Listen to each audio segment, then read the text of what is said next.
Toy izao ndraiky avana ny teny zaraina zay omena antsika anio. Nahazo famindram-po ianao matoa voavonjy. Izay avelan'Andriamanitra anatina ny Kristy ihany no ho lasa olony sady ahazo vokatry ny teny fikasana hatramin'ny taranany.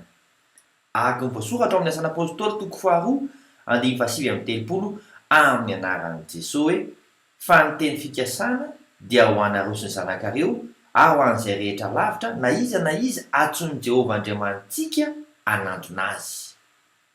Ho voavonjy manokana araka ny voasoratra amin'ny Asana Apôstôly toko 2:7 amin'ny anaran'i Jesosy hoe: ary nanambara sy nananatra azy tamin'ny teny maro hafa koa izy ka nanao hoe: aoka ho vonjena ho afaka amin'ity taranaka maditra ity ianareo. De raha ny tompo fanavahany ianao hoe: vavaka isika.